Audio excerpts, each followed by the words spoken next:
कुसुमसङ्गति पूजयामि मुनिन्दस्य श्रीपादं सर्वे पूजयामि बुद्धं कुसुमेन येन पूजेन मेतेन लभामि मोक्ष पुष्पविलायकी यताय धर्मे कायो तथायास विनाशभाव गन्धसंहाररूपेण धूपेन असुगन्धिना पूजनीय पूजनीयं पूजाभाजन उत्तम सुगन्धिकाय वदनानन्दगुणगन्धिना सुगन्धिना गन्धेना पूजयामि तथागत गजसारपदीपेन दीपेन तमदिंसिना त्रिलोकदीपं सम्बुद्धं पूजयामि तमोनुत बुद्धधर्माच संगाच सुगततनुवा धातु धातु गर्भे लङ्काय जम्बुदीपे स्थितसपूर्वरे नागलोके सतुके सर्वे बुधस्वरूपे सकलदशदिशे केसरमुहादिधातु वन्दे सर्वेऽपि बुद्धं दशवनतनुजं बोधिचैत्यं नमामि वदामि चैत्यं सब्बठाने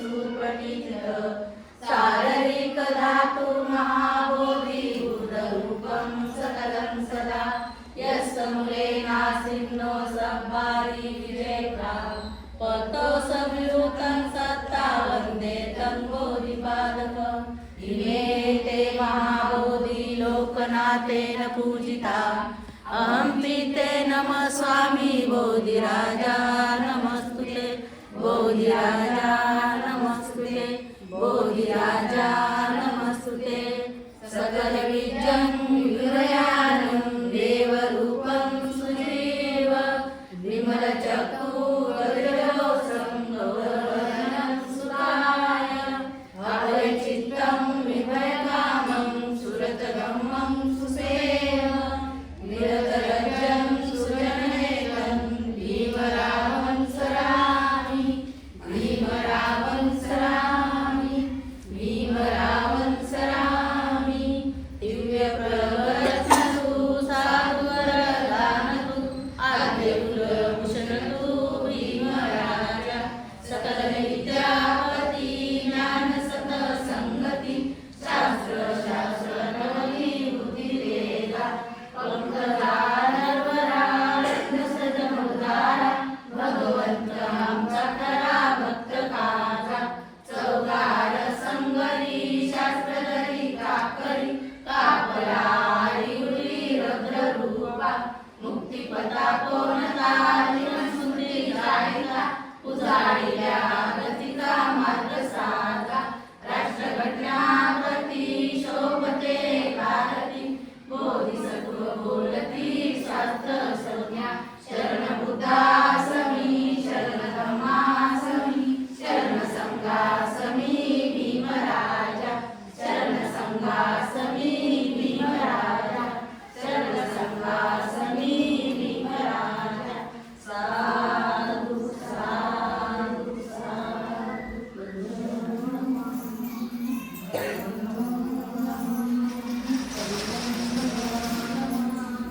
सावधानी सर्वदा बुद्ध भगवान की जय बोधिसत्व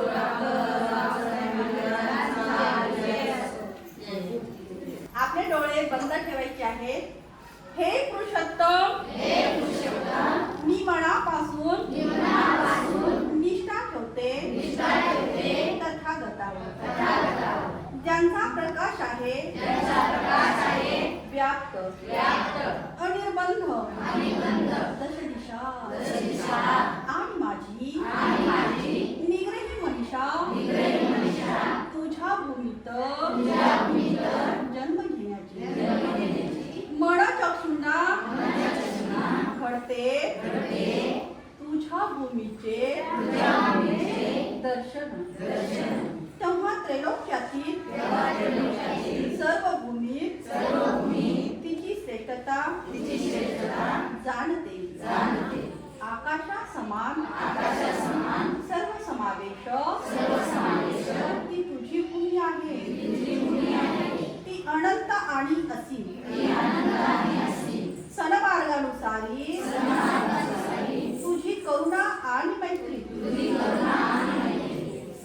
भौतिक विश्वास श्रेष्ठ आहे.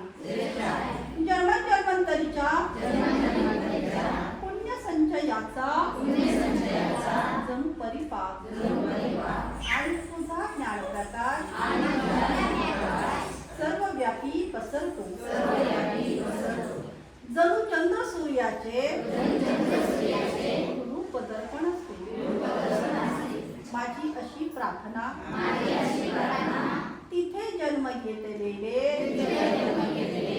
प्राणी मात्र तुझ्या सम करोतु सत्य घोष सदोदी. हे बुद्धा हे बुद्धा हे बुद्धा.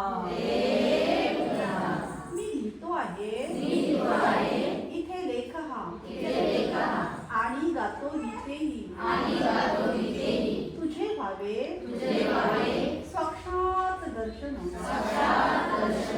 हीच करते प्रार्थना अखिल प्राणी मात्राचे ह्या धन्य भूमीत हो मला जन्म प्राप्त. हो मला जन्म प्राप्त. हो मला जन्म प्राप्त.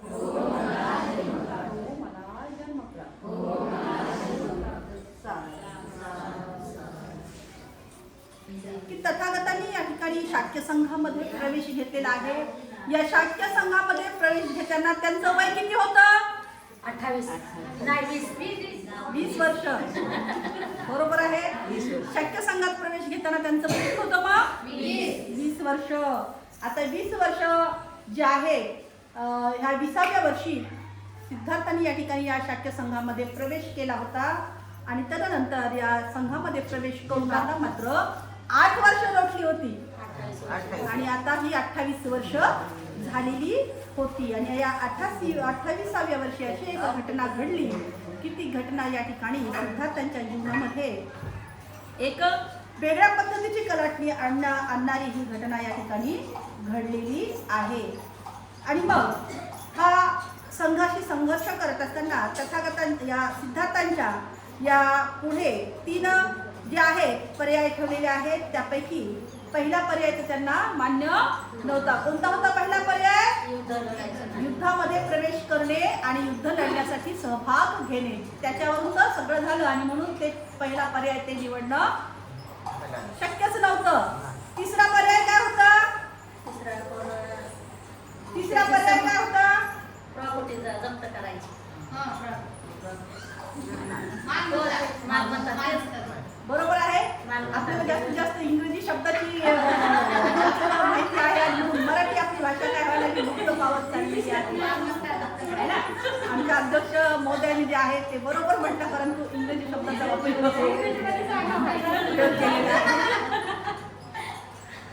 तर त्यांची जी मालमत्ता आहे ही कुटुंबाची मालमत्ता जप्त करणं आणि त्या कुटुंबावर बहिष्कार टाकणं. हो ना. आणि एका कोणतंही मुलं असो त्या मुलाला असं नाही वाटणार की आपल्या माता पित्याला दुःख वाटावं म्हणून. आणि मग सिद्धार्थाला सुद्धा हे पर्याय तिसरा अमान्य झालेला आहे.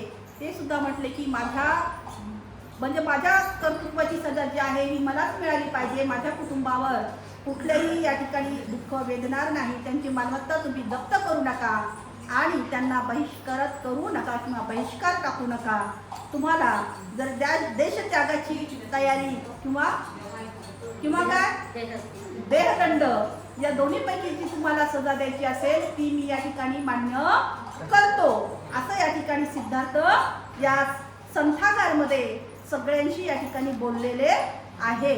आणि मग आता या ठिकाणी त्यांनी या देशत्यागाची तयारी जी आहे दुसऱ्या दिवशी या ठिकाणी युद्धाशी सैन्याची उभारणी मार्ग सापडला परिव्रजा. कारण कालच्या भागामध्ये आपण पाहिलेलं आहे की शिक्षा मला या ठिकाणी एकट्यालाच भोगू द्या. जी शिक्षा आहे ती मला एकट्यालाच भोगू द्या. माझ्या कुटुंबाला या ठिकाणी अपराधी मीच अपराधी आहे. तो म्हणजे माझे कुटुंब जे आहे निरपराध आहे. अपराधी मीच आहे आणि माझ्या अपराधाची सजा ही शिक्षा मलाच एकट्यालाच भोगू द्या मला देहांताची किंवा देशत्यागाची यापैकी तुम्हाला योग्य वाटेल ती शिक्षा द्या, ती मी खुशीने स्वीकारेन. याविषयी कौशल्यपतीकडे मी मुळीच याचना करणार नाही, याचे मी आपल्याला अभिवचन देतो, असं या ठिकाणी सिद्धार्थांनी त्या संथागारमध्ये सर्वांना म्हटलेलं आहे. मार्ग सापडला परिव्रजा. सेनापती म्हणाला, तुझे म्हणणे मान्य करणे कठीण आहे, कारण जरी तू देहांताची किंवा देश त्यागाची शिक्षा भोगण्याच्या स्वइच्छेने तयार झालास तरी ही गोष्ट कौशल्यपतीस समजणारच आणि तो असाच निष्कर्ष काढील की शिक्षा संघानेच दिली आहे आणि त्यामुळे तो संघाला जाब विचारेल. सिद्धार्थ गौतम म्हणाला, हीच जर अडचण असेल तर मी एक मार्ग सुचवतो. मी परिवारजक होतो. जर ही बाब जर असेल की जर तू या ठिकाणी देहत्यागाची जर तू या ठिकाणी अपराध केलास किंवा त्यागाची किंवा देश त्यागाची यापैकी कोणतीही, देहांताची किंवा देश त्यागाची, या दोन्हीपैकी कोणतीही जी सजा आहे ही जर तुला या ठिकाणी खुशीने जर तू स्वीकारलीसही, परंतु जो कौशल्यपती राजा आहे, हा कौशल्यपतीस जर हे समजलं तर तो आम्हाला या ठिकाणी प्रश्न विचारील आणि मग असाच निष्कर्ष तो काढील की ही जी शिक्षा आहे ही संघानेच दिलेली आहे, असं ते संथागारमध्ये म्हटलं जातं. आणि मग सिद्धार्थ म्हणतात, जर असंच असेल तर मी या ठिकाणी, सिद्धार्थ गौतम म्हणतात की हीच जर अडचण असेल तर मी या ठिकाणी एक मार्ग सुचवतो. मी परिवारजक होतो आणि हा देश सोडून जातो. ती एक प्रकारच्या देशत्यागच होईल. जर मी परिवर्तन होऊन जर गेलो तर ते सुद्धा एक प्रकारचं काय होईल, देशत्यागच होईल. सेनापतीला वाटेल की हा एक चांगला मार्ग आहे, तथापि सिद्धार्थाला मार्ग कृतीत उतरता येईल किंवा काय याबद्दल त्याला अद्यापही शंका होती. आणि म्हणून सेनापती सिद्धार्थाला विचारले, तुझ्या आई वडिलांची आणि पत्नीची संमती घेतल्या वाचून तुला परिवारजक कसे होता येईल. आणि मग पुन्हा या ठिकाणी म्हटलेलं आहे की तुला तुझ्या पत्नीची आणि माता पित्याची परवानगी घेतल्याशिवाय तुला परिवजा घेता येणार नाही. आपण त्याची संमती मिळविण्याचा आटोकाट प्रयत्न करू, असे सिद्धार्थाने त्याला अभिवचन दिले. आणि मी माता पित्याची आणि माझ्या पत्नीची संमती घेण्यासाठी आटोकाट प्रयत्न करेन, असं या ठिकाणी अभिवचन पुनस्त या ठिकाणी सिद्धार्थाने दिलं. आणि तो म्हणाला, त्याची संमती मिळो वा न मिळो, हा देश त्वरित सोडून जाण्याचे मी तुम्हाला पुनस्त या ठिकाणी वचन देतो. सिद्धार्थाने सुचवलेला मार्ग हाच या बिकट संस्थेतून सुटण्याचा उत्तम मार्ग आहे, असे संघालाही वाटले आणि त्याने ते जे आहे ते मान्य केले. सभेचे कार्य संपल्यानंतर संघसभा विसर्जित होण्यापूर्वीच एक तरुण शाक्य आपल्या जागेवर उठून उभा राहिला आणि म्हणाला, कृपा करून माझं म्हणणं ऐका, मला काही महत्वाची गोष्ट सांगायची आहे. बोलण्याची परवानगी मिळाल्यानंतर तो म्हणाला, सिद्धार्थ गौतम आपले वचन पाळेल आणि त्वरित देशत्यागही करेल, याबद्दल मला शंका नाही. तथापि एकच या ठिकाणी प्रश्न आहे की ज्यामुळे माझे समाधान होत नाही. आता ज्या अर्थी सिद्धार्थ येथून लवकरच दृष्टी आड होणार आहे, त्या अर्थी कोलिया विरुद्ध युद्धाची घोषणा ताबडतोब करण्याचा संघाचा विचार आहे काय? आणि या प्रश्नाचा संघाने अधिक विचार करावा अशी माझी इच्छा आहे. काहीही झाले तरी सिद्धार्थ गौतमाच्या या देशत्यागाची माहिती कौशल्यपतीला कळणारच आहे. जर कोलिया विरुद्ध शाक्यांनी इतक्यात युद्ध पुकारले तर कोलियाशी युद्ध करण्याच्या विरुद्ध सिद्धार्थ असल्यामुळे त्याला देशत्याग करावा लागला आहे असे कौशल्यपतीला वाटेल आणि हे आमच्या दृष्टीने चांगले ठरणार नाही. आणि म्हणून मी पुन्हा या ठिकाणी सुचवतो की सिद्धार्थ गौतमाचा देशत्याग व कोलियाशी प्रत्यक्ष युद्धाचा प्रारंभ याच्यात काही काळ जाऊ द्यावा, म्हणजे कौशल्यपतीला या दोन घटनांमध्ये संबंध जोडण्याला वाव मिळणार नाही. संघाला हे पटलं. आता एक जण त्या ठिकाणी उठून उभा राहिला आणि म्हटला की आता सिद्धार्थ तर हा देश सोडून जाणार आहे, परंतु तुम्ही लागले या ठिकाणी कोलियाशी युद्ध पुकारू नका. ताबडतोब या ठिकाणी तुम्ही जर युद्ध पुकारलं तर कौशल्यपती जे आहे त्यांना ही बाब लगेच समजेल की यामुळेच या ठिकाणी सिद्धार्थ गेलेला आहे, आणि म्हणून जे युद्ध करायचं आहे ते युद्धाचा तुम्ही काही काळ जाऊ द्या, आणि तोपर्यंत सिद्धार्थही जातो, आणि काही काळ गेल्यानंतर मग तुम्ही युद्ध पुकारू शकता, कारण तो काळ निघून गेल्यानंतर याचा आणि त्याचा काही संबंध येणार नाही. अशा पद्धतीचं या ठिकाणी एक युवक उभा राहून आपला जे मत आहे तो मत या ठिकाणी मांडतो, आणि ते मत जे आहे संघालाही पटले की ही फार महत्त्वाची सूचना आहे, आणि तात्कालिक निर्णयाच्या दृष्टीने ही सूचना स्वीकारण्याचे संघाने त्या ठिकाणी मान्य केले. अशा प्रकारे शाक्य संघाची ही दुःख पर्यवसायी सभा संपली, आणि ज्याचा युद्धाला विरोध होता परंतु तसे सांगण्याचे ज्याला धैर्यच नव्हते, अशा अल्पसंख्य सदस्यांनी या भयानक परिणामाच्या आपत्तीतून पार पडल्याबद्दल सुटकेचा निश्वास सोडला. आणि मग आता मात्र निरोप आहे. शाक्य संघाच्या या सभेत जे काही घडले त्याचा वृत्तांत सिद्धार्थ गौतम घरी परतण्यापूर्वी बराच वेळ अगोदर राजवाड्यात पोहोचला होता. आता अशा ज्या काही गावात असो किंवा शहरामध्ये बाबी असो, ज्या अशा काही घटना घडतात किंवा एका कोपऱ्याला जर घडलेली घटना ती लगेच वाऱ्यावानी पसरली जाते, आणि प्रत्येकाच्या घरी ही घटना आता जाऊन पोहोचली आहे. सिद्धार्थ त्या संथागारामधून घरी पोहोचेपर्यंत त्या राजवाड्यामध्ये ही वार्ता मात्र काय झाली, पसरली गेली. कारण घरी परतण्याचा सिद्धार्थ गौतमाने पाहिले की त्याचे माता पिता ते रडत आहेत व ते फार असे दुःखमग्न झाले आहेत. शुद्धोधन म्हणाला, आम्ही युद्धाच्या दुष्परिणामाची चर्चा करीत होतो, पण तू या थरापर्यंत जाशील हे मला कधीच वाटले नाही. सिद्धार्थाने उत्तर दिले, मला सुद्धा ही गोष्टी या थरापर्यंत जाऊन पोहोचेल असे वाटले नव्हते. शांततेच्या समर्थनासाठी माझ्या युक्तिवादाने मी शाक्याची मने वळू शकेल असे मला वाटले होते, अशी मला आशाही होती. परंतु दुर्दैवाने आपल्या या सेनाधिकाऱ्याने आपल्या लोकांच्या भावना अशा काही चेतिवल्या होत्या की माझ्या म्हणण्याचा त्याच्यावर काही एक परिणाम झालेला नाही.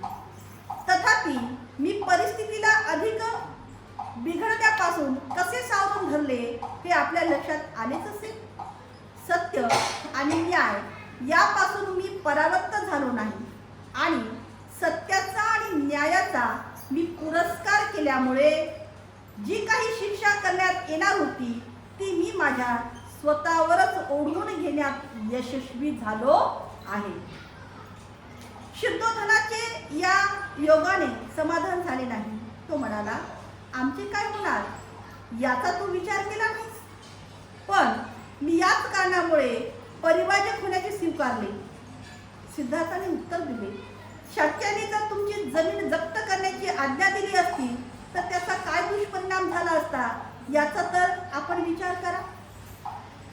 पण तुझ्याशिवाय आम्हाला या जमिनीचा काय उपयोग? एक पिता म्हणतो, परंतु तुझ्याशिवाय आम्हाला या जमिनीचा नेमका काय उपयोग आहे असा एक पिता म्हणतो. शुद्धोधन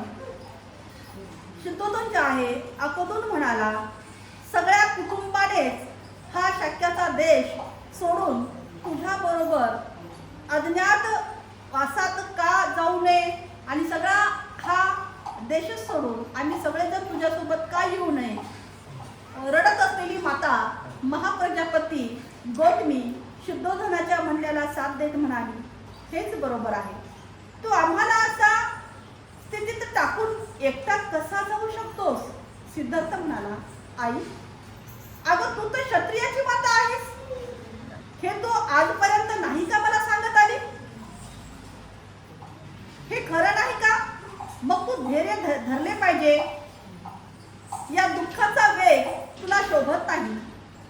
मी रणांगणावर जाऊन मेलो असतो तर तू काय केले असतेस? तू अशीच रडत बसली असतीस काय? नाही, गौतमीने उत्तर दिलं.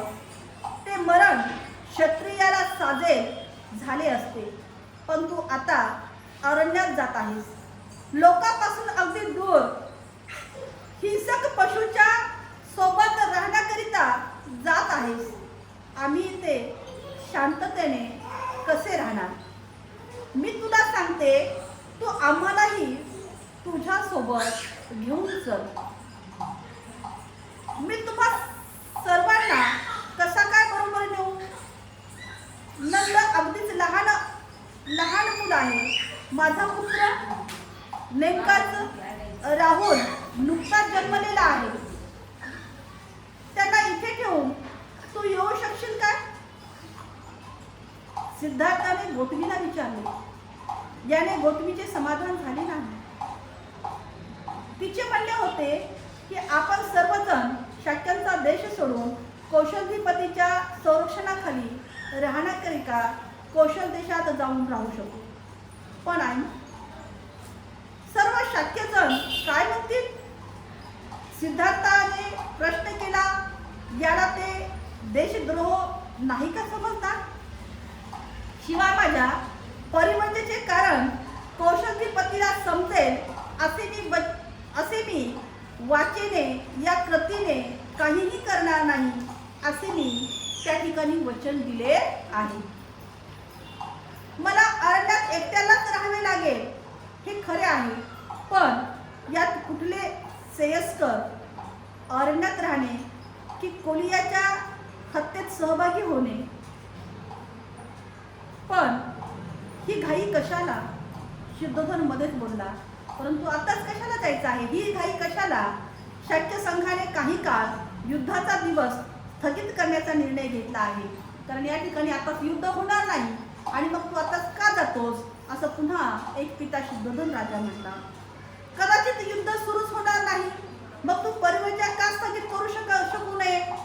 कदाचित तुला शाक्यात राहण्याकरिता संघाकडून आज्ञा मिळण्याचीही शक्य आहे.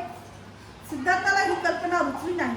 तो म्हणाला, मी परिवजा घेण्याचे वचन दिल्यामुळेच तर संघाने कोलियाच्या विरुद्ध युद्ध करण्याचे स्थगित केले आहे, आणि मी परिवजा घेणार आहे म्हणून या ठिकाणी शाक्याने कोलियाशी युद्ध करण्याचे स्थगित केले आहे. मी परिवजा घेतल्यानंतर युद्धाची घोषणा मागे घेण्यास संघाला उपयुक्त करणे शक्य आहे. हे सर्व मी प्रथम परिवजा घेण्यावर अवलंबून आहे, आणि या सगळ्या बाबी ज्या आहेत मी परिवजा घेण्यावरच काय आहे मग अवलंबून आहे. मी वचन दिले आहे आणि ते मी पुरे केलेच पाहिजे. वचनभंगाचे परिणाम आपल्याला व शांततेच्या पक्षाला दोघांनाही भयानक ठरतील. आई, आता माझ्या मार्गात तुम्ही आड येऊ नका. मला आज्ञा दे आणि तुझे आशीर्वाद दे. जे घडत आहे ते चांगल्यासाठीच घडत आहे. गौतमी व शुद्धोधन या ठिकाणी स्तब्ध आणि शांत झालेले आहे. सिद्धार्थ यशोधरेच्या महलात गेला. सिद्धार्थ गौतम जे आहे आता मात्र आपली पत्नी यशोधरेच्या महलात गेला. तिला पाहून तो त्या ठिकाणी स्तब्ध म्हणजे शांतपणे उभा राहिला. सिद्धार्थाला आता कळेना आपण काय बोलावे, कसे बोलावे हे त्याला मात्र सुचेनासे झाले. ही स्तब्धता, ही शांतता पाहून यशोधरेनंच स्तब्धतेचा भंग केला आणि ती म्हणाली, कपिलवस्तू येथे संघाच्या सभेत काय घडले ते सर्व मला समजले आहे. सिद्धार्थाने विचारले, यशोधरा मला सांग, परिवजा घेण्याच्या माझ्या निश्चयाबद्दल तुला काय वाटते? सिद्धार्थ गौतमाने आपल्या पत्नीला प्रश्न केला की यशोधरा, मला तू सांग की परिवजा घेण्याचा जो मी या ठिकाणी निर्णय घेतलेला आहे, जो निश्चय केलेला आहे, या निश्चयाबद्दल तुला काय वाटतं? त्याला वाटले की ती मूर्छित होऊन पडेल. सिद्धार्थाला वाटलं तिला चक्कर येईल, ती मूर्छित होऊन पडेल. पण तसे काहीही झाले नाही. आपल्या भावनावर संपूर्णपणे नियंत्रण ठेवून ती उतरली. म्हणजे ती म्हणाली, ज्या एका पत्नीच्या आपल्या पतीच्या बद्दल ज्या भावना असतात त्या भावनावर नियंत्रण ठेवून ती आता म्हणाली, मी आपल्या जागी असते तरी आणखी दुसरे काय करू शकले असते? मी जर तुमच्या जागी असले असते तर हेच करू शकले असते, आणखी दुसरे काय करू शकले असते? कोलिया विरुद्ध युद्ध करण्याच्या कामी मी निश्चितपणे भागीदारी झाले नसते आणि या युद्धामध्ये मी सुद्धा भागीदारी झाले नसते. आपला निर्णय हा योग्य निर्णय आहे. माझी आपल्याला अनुमती आहे. एका पत्नीने आपल्या सर्व भावनांवर नियंत्रण ठेवून म्हटली की आपला निर्णय जो आहे, आपण जो काही निर्णय घेतलेला आहे तो योग्य आहे.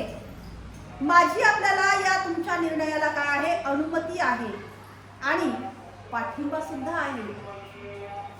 मी सुद्धा आपल्या बरोबर परिवजा घेतली असती.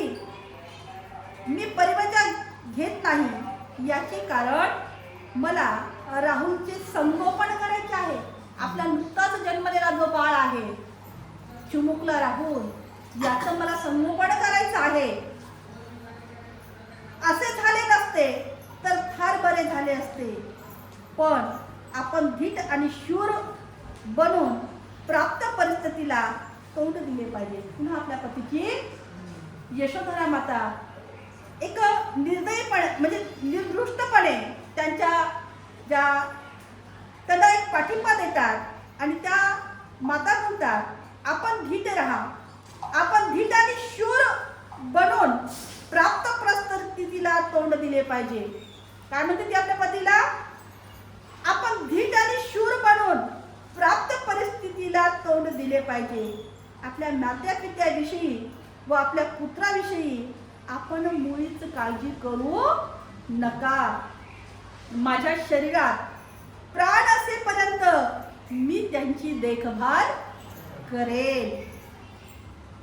ज्या अर्थी आपल्या जवळच्या प्रियजनांना सोडून आपण परिवर्जक होत आहात, ज्या अर्थी हे सगळं तुम्ही वैभव सोडून जात आहात, जे प्रियजन आहे तुम्हाला, या सगळ्या तुमच्या प्रियजनांना तुम्ही सोडून जात आहात, त्या अर्थी आपण एक असा नवीन जीवन मार्ग शोधून काढा.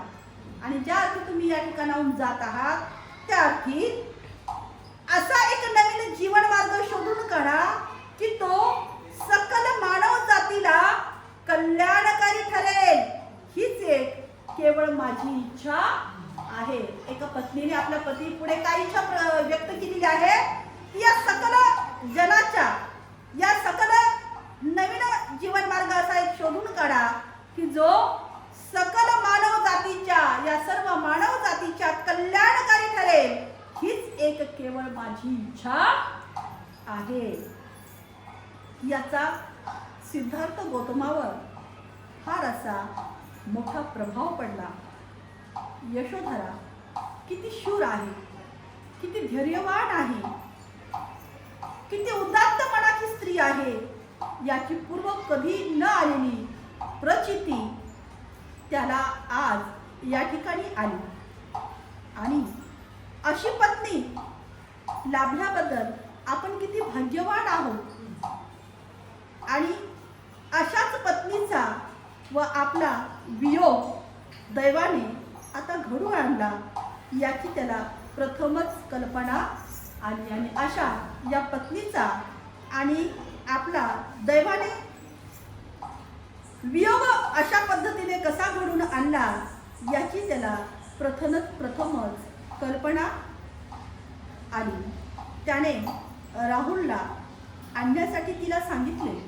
जो नुकतं जन्मलेला आपला मूल आहे त्या बाळाला आणण्यासाठी यशोधरेला सांगितलं, राहुलला आणण्यासाठी तिला सांगितलं. पित्याच्या वात्सल्याने, पित्याच्या प्रेमाने, पित्याच्या वात्सल्य दृष्टीने त्याने आपल्या चिमुकल्या राहुल बाळाकडे त्याच्याकडे पाहिले आणि तो तिथून निघून गेला. ग्रहत्याग.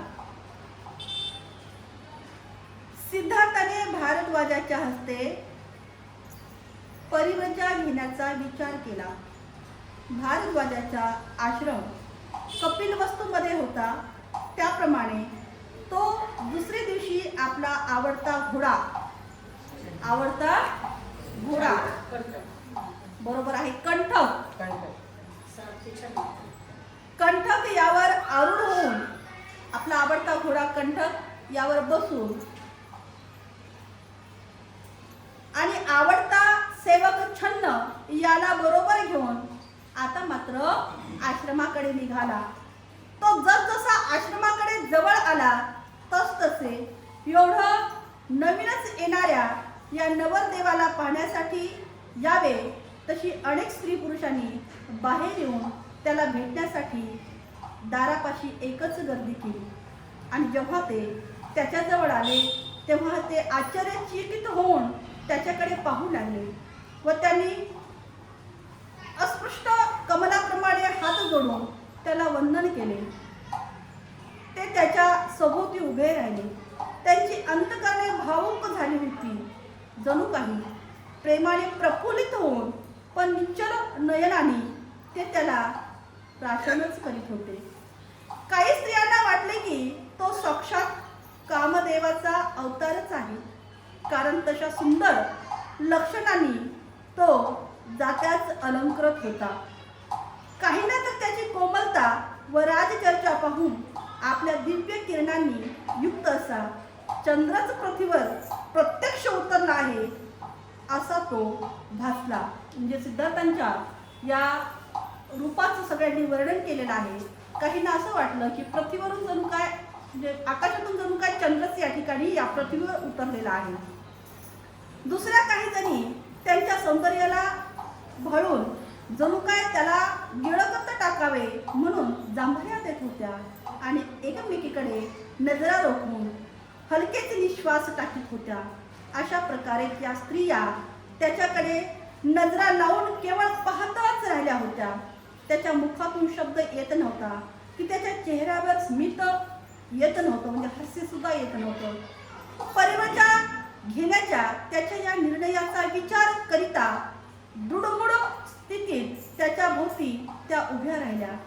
मोठ्या प्रयासाने त्या गर्दीतून त्याने आपली सुटका करून घेतली. अशी एवढी गर्दी होती की मोठ्या या प्रयासाने सिद्धार्थाने एकदाची त्या गर्दीतून आपली सुटका करून घेतली आणि आश्रमाच्या दारामध्ये तो आता प्रवेश केला. आपल्या परिव्रजा घेत असताना शुद्धोधनाने व प्रजापतीने गौतमीने तेथे उपस्थित राहावे हे सिद्धार्थाला आवडले नाही. कारण त्याला ठाऊक होते की दुःख वेगाने ती स्वतःला सावरून धरू शकणार नाही, परंतु ती त्याच्या न कळत अगोदरच आश्रमात येऊन पोहोचली. सिद्धार्थ पोहोचायच्या आधीच माता पिता मात्र अगोदरच त्या आश्रमामध्ये येऊन पोहोचले आहेत. आश्रमाच्या या आवारात प्रवेश करतात तेथे जमलेल्या लोकांना आपले माता पिता असल्याचे त्याने पाहिले. आपल्या माता पित्यास पाहताच तो प्रथम त्याच्याजवळ गेला आणि त्यांचा आशीर्वाद मागितला. त्यांच्या भावना इतक्या दाटून आल्या होत्या की त्याच्या मुखातून एक शब्दही बाहेर पडत नव्हतं. त्याने रडून रडून त्याला कवटाळून धरले आणि त्याच्या अश्रूंनी सिद्धार्थ जणू नाहून काढले. छन्नाने कंठाला आश्रमातील एका झाडाखाली बांधून तेथे तो उभा होता. शुद्धोधन व प्रजापती रडत असलेली पाहून त्यालाही भरून आले आणि तोही, जो छन्न सारथी आहे, तोही आता रडू लागला. मोठ्या कष्टाने सिद्धार्थ आपल्या मातापित्यापासून दूर झाला व छन्य जेथे उभा होता तेथे गेला. त्याने त्याला आपले कपडे व अलंकार घरी परत नेण्यासाठी दिले. त्याने परिवंजकाला अवश्य असे आपले मुंडन करून घेतले. त्याचा चुलत भाऊ महाना याने परिवंजकाला योग्य अशी वस्त्रे व भिक्षापात्र आणले होते. सिद्धार्थाने ते वस्त्र आता परिधान केले. अशा प्रकारे या परिवंजकाच्या जीवनात प्रवेश करण्याची पूर्वतयारी करून सिद्धार्थ परिवंजेची दीक्षा घेण्याकरिता भारद्वाजापाशी गेला. भारद्वाजाने आपल्या शिष्याच्या साह्याने आवश्यक तो संस्कार विधी केला आणि सिद्धार्थ गौतम परिवंजक झाल्याचे जाहीर केले. परिवंजक घेण्याची व विलंब न लावता शाक्य राजाच्या सीमेबाहेर जाण्याचे आपण शाक्य संघाच्या समोर दुहेरी प्रतिज्ञा केली असल्याचे स्मरण ठेवून परिवंजेचा संस्कार आटोपल्यावर लगेच सिद्धार्थ आपल्या प्रवासाला आता निघाला. जो जनसमुदाय आश्रमात जमला होता तो नेहमीपेक्षा आता आजच्या दिवशी फारच असा मोठा होता. कारण गौतमाला परिवंजा घ्यावयास लावणारी परिस्थिती मोठी असाधारण अशी होती. राजपुत्र आश्रमाच्या बाहेर पडताच तो जनसमुदायही त्याच्या मागोमाग जाऊ लागला. त्याने कपिलवस्तू सोडले आणि तो आता मात्र अणोभा नदीच्या दिशेने जाऊ लागला. त्याने मागे वळून पाहिले तेव्हा तो जनसमुदाय सुद्धा त्याच्या मागे मागे येऊ लागला होता. अद्याप त्याच्या मागोमाग येत असलेला त्याने पाहिले. तो थांबला आणि त्या समुदायाला उद्देशून तो म्हणाला, बंधूंनो आणि भगिनींनो, तुम्ही माझ्या मागोमाग येण्यापासून काहीही उपयोग होणार नाही. मी शाक्य आणि कोलियांच्या विरुद्ध झगडा मिटवण्यात अयशस्वी ठरलो आहे. परंतु तडजोडीच्या बाजूने तुम्ही लोकमत तयार केले तर तुम्ही कदाचित यशस्वी होऊ शकाल आणि म्हणून तुम्ही परत जाण्याची कृपा करा. ही विनंती ऐकून जनसमुदाय मागे परतू लागला आणि शुद्धोधन व गौतमी राजवाड्याकडे परतले. सिद्धार्थाने टाकून दिलेली वस्त्रे व अलंकार पाहणे गौतमीला असह्य झाले. तिने ती कमळाने भरलेल्या एका तळ्यात टाकली. परिवर्जा ग्रहण करण्याच्या वेळी सिद्धार्थ गौतमाची वय अवघे 29 वर्षाचे होते. परिवर्जा घेण्याच्या वेळीचे जे वय सिद्धार्थाचं म्हटलं म्हणजे 29 वर्षाचे होते. लोक त्याची आठवण करून त्याची प्रशंसा करून म्हणत, हाच तो श्रेष्ठ कुल उत्पन्न शाक्य थोर मातापितेच्या पोटी जन्मलेला विपुल धनसंपन्न व नवयौवनशाली या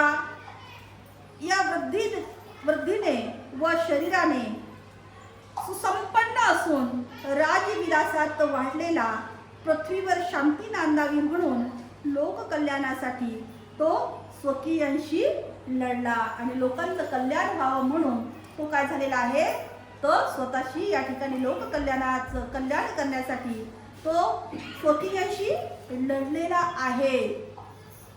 तो असा शाक्य युवक होता की ज्याने स्वकीयांच्या या बहुमतापुढे आपले शिर झुकविले नाहीच, पण स्वइच्छेने त्याने मात्र शिक्षा घेण्याचे पत्करले.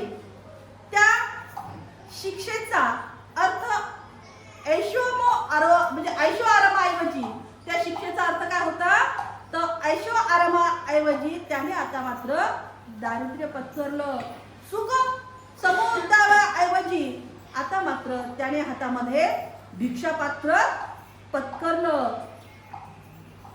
ग्रह सख्याऐवजी ग्रहहीन स्थिती आता त्यांनी पत्करली आणि तो अशा तऱ्हेने जात होता की त्याची काळजी वाहणारे जगात कोणी नाही आणि जगात स्वतःची म्हणून म्हणता येईल अशी कोणतीही वस्तू त्याने सोबत घेतलेली नाही. कोणती वस्तू सोबत घेतली का त्याने? कोणतीही घेतली नाही. हा त्याच्या स्वइच्छेने केलेला महान असा त्याग होता. म्हणजे स्वतःच्या इच्छेने त्यांनी ही परिवर्जा स्वीकारली होती आणि हा असा स्वइच्छेने केलेला महान असा त्याग होय. हे त्याचे शौर्याचे व धैर्याचे कृत्य आहे. जगाच्या इतिहासात त्याला तुलनाच नाही. या जगाच्या इतिहासामध्ये त्याला तुलना आहे का? तुलनाच नाही. त्याला शाक्य मुनी अथवा शाक्य सिंह असेच म्हणावे लागेल. आणि म्हणून शाक्य कुळामध्ये जन्मलेला याला आपण शाक्य मुनी किंवा शाक्य सिंह असेच म्हणावे लागेल. शाक्य कुमारी किसा गौतमीचे म्हणणे किती यथार्थ होते. सिद्धार्थ या गौतमाच्या संबंधी तिने म्हटले होते, धन्य त्याची माता, धन्य त्याचा पिता ज्यांनी अशा पुत्राला जन्म दिला, धन्य ती पत्नी जिला असा पती लाभला. आता राजपुत्र आणि सेवक एवढा भाग घेऊन आपण या ठिकाणी थांबणार आहोत. कंटकाला घेऊन छन्नानेही घरी परतले पाहिजे होते, पण त्याने परत जाण्याचे नाकारले. त्याने राजपुत्राला कंटकासह अणोभा नदीच्या तीरापर्यंत तरी पोहोचविण्याचा आग्रह धरला. छन्नाचा आग्रही इतका होता की त्याच्या इच्छेपुढे गौतमाला माघार घ्यावी लागली. छन्न जो आहे मित्र सारथी, त्याने सिद्धार्थांना विनवणी केली की आम्हाला या ठिकाणी अणोभा नदीपर्यंत तरी येऊ द्या. शेवटी ते सर्वजण अणोभा नदीच्या तीरावर आता येऊन पोहोचले आहेत. जेव्हा छन्नाकडे वळून गौतम म्हणाला, मित्रा, माझ्या पाठोपाठ येण्याने तुझी माझ्यावरची भक्ती स्पष्ट झाली आहे. तुझ्या स्वामी भक्तीने तू माझे हृदय जिंकले आहे. तुला कोणतेही बक्षीस देण्यात मी जरी असमर्थ असलो तरी माझ्याविषयीची तुझ्या उदात्त भावनांनी मला संतोष झाला आहे. ज्याच्याकडून आपल्याला लाभ होणार आहे त्याच्याबद्दल आपुलकी कोण दाखवणार नाही. म्हणजे ज्याच्यापासून आपल्याला काहीतरी मिळणार आहे आणि त्याला आपल्याला जर लाभ होत असेल तर त्याच्याबद्दल आपुलकी कोण नाही दाखवणार. पण दैव फिरले की आपली वाटणारी माणसं देखील नेहमी परक्यासारखी वागतात. कुटुंब पोषणासाठी पुत्राला लहानाचे मोठे केले जाते. पित्याचा सन्मान पुत्र करतो तो त्याच्या भावी पोषणासाठी. जग आशेसाठी माया करते. काही एक हेतूशिवाय स्वार्थ निरपेक्षता असूच शकत नाही. तूच एक याला अपवाद आहे. आता हा घोडा घे आणि परत जा. महाराज, जरी आपल्या प्रेमळ आत्मविश्वासामुळे अद्याप डळमळलेले नसते तरी ते आपले दुःख आपल्या आत गिळण्याची पराकाष्ठा करीत असतील. त्यांना सांग की मी त्यांना सोडून आलो तो स्वर्गप्राप्तीच्या तृष्णेमुळे किंवा त्यांच्यावरील प्रेमाच्या अभावामुळे अथवा काही रागामुळे नाही. घर सोडून मी अशा रीतीने निघून जात असलो तरी माझ्याबद्दल शोक करण्याचा विचार त्यांनी करू नये. सहवास हा कितीही दीर्घकाळ टिकला तरी कालावधीने त्याचा शेवट हा होतोच. जो छन्न आहे त्याला सिद्धार्थ या ठिकाणी समजावून सांगतात की तू माझ्या पित्याला समजावून सांग की मी त्यांच्या प्रेमापोटी त्यांच्यावर रागावून या ठिकाणी आलेलो नाही. कारण सहवास कितीही दीर्घकाळ असला किंवा दीर्घकाळ टिकला तरी कालावधीने त्याचा शेवट एक ना एक दिवस होतोच. जर वियोग अटळ आहे तर स्वजनापासून दुरावण्याचे अनेक प्रसंग वारंवार असे येणार नाही. माणसाच्या मरणसमयी त्याच्या संपत्तीचा निसंशय वारसा हक्क सांगणारे लोक असतात, परंतु त्याच्या सद्गुणाचे वारस जगात सापडणे कठीण असते, किंबहुना ते नसतातच. किती सुंदर ही ओळ दिलेली आहे. माणसाच्या मरणासमयी त्याच्या संपत्तीचा निसंशय वारसा हक्क सांगणारे लोक खूप असतात, मनुष्य मेलं, आजकाल तर ह्या बाबी खूप चाललेल्या आहेत, मृत्यू पावला की लगेच इथे घरामध्ये काय होतात, वाद निर्माण होतात संपत्तीसाठी. आणि म्हणून माणसाच्या मरणासमयी त्याच्या संपत्तीचा हक्क सांगणारे खूप असतात की आम्ही याचे वारसदार आहोत, या संपत्तीचे हक्काचे वारस आम्ही आहोत. परंतु त्या माणसामध्ये जे काही सद्गुण आहेत, त्यांनी जे काही त्याच्या जीवनामध्ये जे काही सद्गुण तडलेले होते, त्या सद्गुणाला कोणी वारसदार असतं का? त्या सद्गुणाचा वारसा आम्ही घेणार आणि ते सद्गुण जोपासून आम्ही पुढे चालणार. ते सद्गुण घेऊन कुणी पुढे जातं का? नाही. अगोदर आमचा वारसा हक्क आहे, संपत्तीचा वारसा हक्काला सगळे फेकून असतात, परंतु त्याच्या सद्गुणाचा वारसा हक्क मात्र कुणी होऊ शकत नाही. सद्गुणाचे वारसा जगात सापडणे कठीण असते, किंबहुना ते नसतातच. महाराजांची, माझ्या पित्याची सेवा सुसेवा होणे अगत्याचे आहे.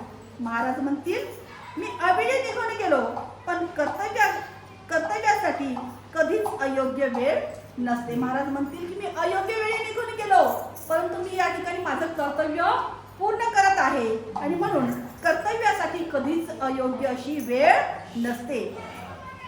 या आणि अशा शब्दात मित्रा महाराजांना सांग की जेणेकरून ते माझी आठवणही करणार नाहीत. असाच मित्रा तू सदोदित प्रयत्न करीत राहा. आणि होय, माझे मातेलाही तू पुन्हा पुन्हा सांग की तिच्या या वात्सल्य प्रेमाला मी कितीतरी अपात्र आहे. ज्या मातेनं मला अंगावरच स्तनपान केलेलं आहे, अशा माझ्या मातेला हे मित्रा तू सांग की मी या ठिकाणी किती, म्हणजे तिच्या या वात्सल्याला, तिच्या या प्रेमाला मी कितीतरी अपात्र आहे. ती फार थोर स्त्री आहे, तिची थोरवी शब्दात सांगता येण्यासारखी नाही. अशी थोर ही माझी माऊली आहे. हे शब्द ऐकून शोकाकुल झालेला छन्न हात जोडून भावनातिरेक कंठ दाटून येऊन तो त्या ठिकाणी रडू लागला. तो उतरला, स्वामी, चिखलाने भरलेल्या नदीच्या पात्रात हत्ती ज्या पद्धतीने ऋतून बसावा, तशी तू तुझ्या आप्तांना त्या मानसिक वेदना देत आहेस, ते पाहून माझ्या मनाची स्थिती होत आहे. तुझ्यासारखा निग्रह पाहून एखाद्याचे अंतकरण लोखंडासारखे कठीण असले तरी कुणाच्या डोळ्यात अश्रू आल्याशिवाय राहणार नाही. ज्याचे अंतकरण प्रेमाने उचंबले आहे, त्याची तर गोष्टच बोलायला नको. कुठे तुझा तो प्रसादात लोळण्याच्या शरीराचा नाजूकपणा आणि कुठे कठीण कुशाग्रांनी भरलेली तपस्याच्या आरण्यातील ती भूमी. हे राजपुत्रा, तुझा हा निर्णय माहीत असताना हा घोडा घेऊन कपिलवस्तू नगरीला दुःखात लोटणार मी आपणहून कसा जाऊ? एखादा धर्मनिष्ठ माणूस आपला सदधर्माला सोडून देईल काय? त्याच प्रेमाने स्वतःच्या या मुलासाठी सतत झटणाऱ्या आपल्या वयोवृद्ध पित्याला सोडून तू जाणार काय? पुन्हा या ठिकाणी जो सारथी आहे, हा सारथी या ठिकाणी पुन्हा समजावून सांगतो की हे मित्रा, तुझे माता पिता आता थकलेले आहेत, वयोवृद्ध झालेले आहेत आणि अशा या पित्याला तू आता सोडून जाणार आहेस काय? आणि तुझी जी आई आहे, जिने तुला लहानाचे मोठे करण्यास कितीतरी खस्ता खाल्लेल्या आहेत आणि अशा या तुझ्या मातेला तिला एखाद्या कृतज्ञ माणूस आपल्या या उपकार कर्त्याला विसरतो तसा तू सोडून जाणार आहेस काय? जी सद्गुणाची खाण आहे, जिच्यामुळे कुटुंबाची शोभा वाढते आहे, जी पतिभक्ती परायण असून जिने आता नुकत्याच बाळाला जन्म दिला आहे, अशा तुझ्या त्या पत्नीस तू त्याग करणार आहेस काय? धर्म आणि कीर्तीच्या या चाहत्यात सर्वश्रेष्ठ असणारा तू एखादा निर्घट्ट उधळ्या माणसाने स्वतःचे मूल्यवान धन उधळून टाकावे, तसे त्याचे कौतुक करावे, तेवढे थोडेसे अशा या यशोधरेच्या त्या लहान त्या बाळाला तू सोडून जाणार काय? तू तुझे आप्तेष्ट नातलग राज्य सोडून जाण्याचा जरी निर्धार केला असला तरी अन्नदात्या तू मलाही सोडून जाणार नाहीस असा मला विश्वास आहे, कारण तुझे पाय हेच माझे आश्रय आहेत. अशा प्रकारे माझे अंतःकरण तुझ्यासाठी होरपळून निघत असताना तुला असा एकटा अरण्यात मागे टाकून मी परत नगराकडे जाऊ शकत नाही. तुझ्याशिवाय मी नगरात परतल्यानंतर महाराज मला काय म्हणतील? कुशल वर्तना म्हणून मी तुझ्या पत्नीला काय सांगू? राजाजवळ माझी बदनामी पुन्हा पुन्हा कर असे तुम्हाला सांगतो, पण ते कोण बरं खरं मानेल आणि कोण त्यावर विश्वास ठेवेल? छन्न पुढे म्हणाला, आणि जरी निर्लज्ज मनाने आणि जीव टाळ्याला चिकटून तसे बोलण्याचा मी प्रयत्न जरी केला तरी महाराजांना ते पटणार का? पटणार नाही. जो नेहमी प्रेमळ आहे आणि जो दुसऱ्यावर दया करण्यास कधीही विसरत नाही, अशा माणसाला आपल्यावर प्रेम करण्याच्या या व्यक्तीस सोडून जाणे मुळीच शोभत नाही. आणि म्हणून मागे फिर आणि माझ्यावर तू दया कर. दुःखाकुल छन्नाचे ते शब्द ऐकून अगदी हळुवारपणे सिद्धार्थ गौतम म्हणाला, छन्ना, माझ्या या वियोगाचे दुःख सोडून दे. अनेक जन्माच्या या फेऱ्यातून सापडलेल्या प्राण्याच्या बाबतीत बद्दल हा अटळ आहे. प्रेमामुळे मी माझ्या आप्त नातलगांना सोडले नाही, तरी मृत्यू आम्हाला या अगतिकपणे एकमेकास सोडण्यास भाग पडेल. हे मित्रा, जरी मी या ठिकाणी प्रेमापोटी माझ्या आप्तेष्टांना जरी सोडले नाही तरी पण मित्रा, मृत्यू आम्हाला अगतिकपणे एकमेकास सोडण्यास भाग पडेल. कारण मृत्यू जर आला तर तो अगतिकपणे येईल, सांगून येईल का? नाही, अगतिकपणे येईल आणि तो आम्हाला एकमेकास सोडण्यास कसा होईल? मग भाग पडेल. एकमेकाला आम्हाला सोडून जावं लागेल. ती माझी आई, जिने मला अनंत वेदना सोसून आपल्या उदरी जन्म दिला. जी महामाया, जिने अनंत वेदना सहन करून आपल्या उदरी मला जन्म दिला, तिच्या बाबतीत आता मी कुठे आहे आणि माझ्या बाबतीत ती आता कुठे आहे? पक्षी जसे आपल्या निवाऱ्यासाठी झाडावर एकत्र जाऊन बसतात आणि नंतर एकमेकांपासून दूर जातात, तसे प्राणी मात्राच्या सहवासाचा शेवट न चुकता वियोगातच आहे. पक्षी जे आहेत घट्ट करतात, घरट बांधल्यानंतर त्याच्यात पिले असतात आणि पिल्याला चोचीमध्ये चारा आणून घालते आणि ज्यावेळेस पंख फुटतात त्यावेळेस पिले मात्र आपल्या पंखाने उडून जातात. असं या पक्षाचं या ठिकाणी सिद्धार्थांनी त्या आपल्या मित्राला अर्थातच छन्नाला उदाहरण दिलेलं आहे. ढग जसे जवळ जवळ येतात पुन्हा दूर जातात, ढगही जवळ जवळ येतात परंतु कालांतराने तेही दूर जातात, तसाच मी प्राणी मात्राचा सहवास हा वियोग मानतो.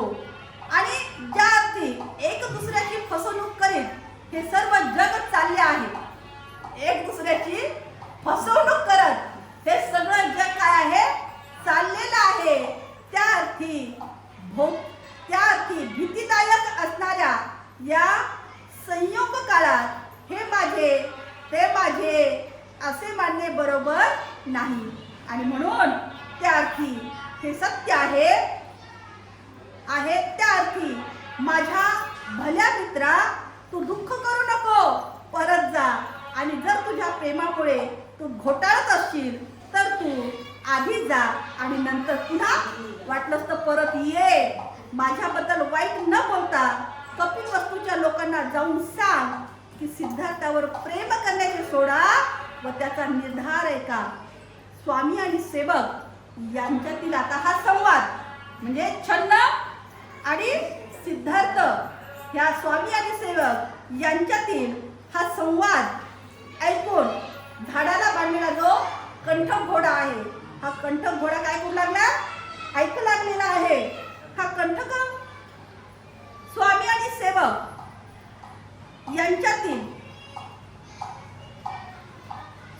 सेवक यांच्यातील हा संवाद ऐकून त्या उमद्या कंठक घोड्याने आपल्या जिभेने सिद्धार्थाचे पाय चाटले.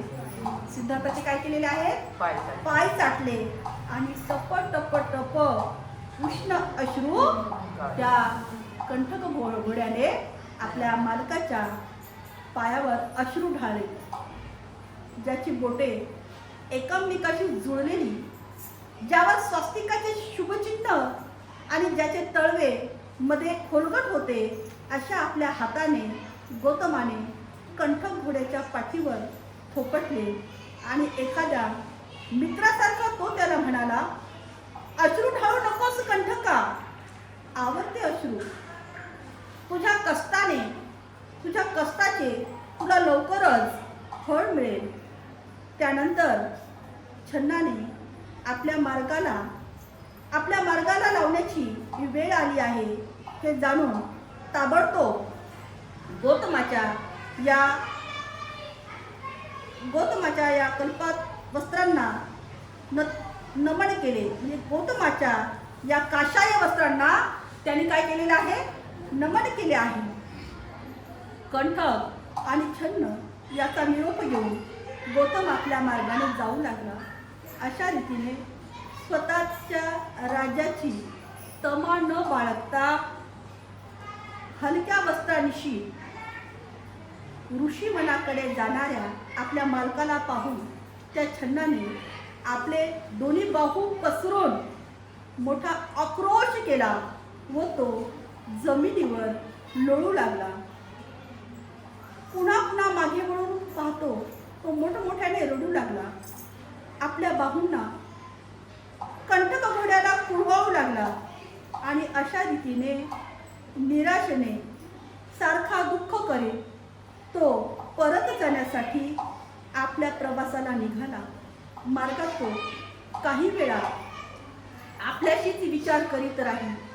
काही वेळा चालताना अडखळे व काही वेळा जमिनीवर पडे आणि अशा रीतीने जात असताना स्वामी भक्तीने विदगत झालेला तो छन्न रस्त्यावर काही गोष्टी करीत होता की आपण काय करीत आहोत याचे त्याला भानच राहिले नव्हते आणि आपण काय करत आहोत याचे त्याला भान नाही राहिले.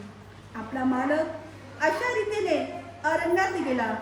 यामुळे दुःखी कष्टी झालेला छन्न मार्गात आपल्या दुःखाचा भार कमी करण्याचा प्रयत्न करीत होता. त्याचे अंतःकरण इतके जड झाले होते की ज्या रस्त्याने जो घोडा कंठक आहे त्या कंठकासह तो एका मार्गाने त्याला रात्रीत चूक करीत असे त्याच रस्त्याने, म्हणजे एकाच टपीमध्ये तो घोडा कूच करीत असे त्या रस्त्याने आपला स्वामी आपल्याबरोबर नाही, जो घोडा आहे आपला स्वामी आपल्याबरोबर नाही याचा विचार करीत प्रवास संपविण्यात त्याला मात्र 8 दिवस लागलेले आहेत. 8 दिवस लागले. कंठक घोडा जरी मोठ्या शूराच्या अभिषाने कूच करीत होता तरी तो अणवी गलित गात्र निस्तेज झाला होता. जरी तो अलंकार भूषणांनी सजवलेला होता तरी बरोबर आपला धनी नाही म्हणून अगदी रूपहीन दिसत होता. आणि ज्या दिशेला त्याचा मालक गेला त्या दिशेने वळून एक सारखी मान वर खाली करून केविलवाण्या सुरात तो घोडा किंकाळत होता. जो जरी अतिशय भुकेला होता तरी पूर्वीप्रमाणे मार्गात गवत किंवा पाणी याची त्याने अपेक्षा केली नाही किंवा त्याला तोंडही लावलं नाही. 8 दिवस गेले. घोड्यानं वाटेमध्ये पाणी सुद्धा पिलं नाही किंवा गवताला असं तोंड सुद्धा लावलं नाही. हळूहळू ते शेवटी कपिलवस्तूला येऊन पोहोचले. कपिलवस्तू नगरी तर गौतमाच्या जाण्याने अगदी उजाडच दिसत होती. ते दोघे कपिलवस्तूच्या शरीराने पोहोचले परंतु मनाने नाही. जरी कपिलवस्तू नगरी अधूनमधून कमळाच्या ताटव्यांनी भरलेल्या या जलाशयामुळे व फुलांनी भरलेल्या वृक्षामुळे उलसित व शोभामान दिसणारी होती, तरी आज तिच्या या नागरिकांचा आनंद पार असा मावळला होता. निस्तेज चेहऱ्याने व अश्रुढाळीत त्या दोघांनी जेव्हा हळूहळू शहरात प्रवेश केला तेव्हा त्या शहरातील सर्व लोक त्यांना शोकात बुडालेले दिसले. जेव्हा लोकांनी छंद आणि गोडा कंठ त्या शाकी कुळाच्या कुलदीपकाशिवाय गती गलवाण स्थितीत परत आलेले पाहिले तेव्हा त्यांनी ढसाढसा अश्रू वाहिले. कुठे आहे आमचा राजपुत्र? कुठे आहे? कुठे आहे राजकुळाचा हा राजाचा कुलदीपक? असे म्हणून अश्रू ढाळीत राहिले. लोक रागाने छन्नाच्या मागोमाग रस्त्याने धावू लागले. गौतमाशिवाय ही नगरी म्हणजे एक अरण्य आहे आणि ज्या अरण्यात गौतम राहत आहे ती नगरी आहे. गौतमाशिवाय या शहराचे आम्हाला काही सुद्धा आकर्षण वाटत नाही. इतक्यात राजपुत्राला असं हर्षोद उद्गार काढले आणि नगर युवती रस्त्याच्या या बाजूला खिडकीतून गर्दी करून पाहू लागल्या. परंतु जेव्हा त्याने घोड्याची पाठ रिकामी पाहिली तेव्हा धडा धडा धडा धडा त्यांनी खिडक्या बंद करून त्या मोठमोठ्याने आक्रोश करून ओरडू लागल्या. आणि अशा पद्धतीने हे सर्व शोकाकुल कुटुंब झालेलं होतं. जो मुका प्राणी आहे तो मुका प्राणी सुद्धा हा छंद सुद्धा या ठिकाणी अशा पद्धतीने परतलेला आहे. यांनी 8 दिवस हा पाण्याचा थेंबही घेतलेला नाही. आज आणि आपण या ठिकाणी इथे थांबणार आहोत.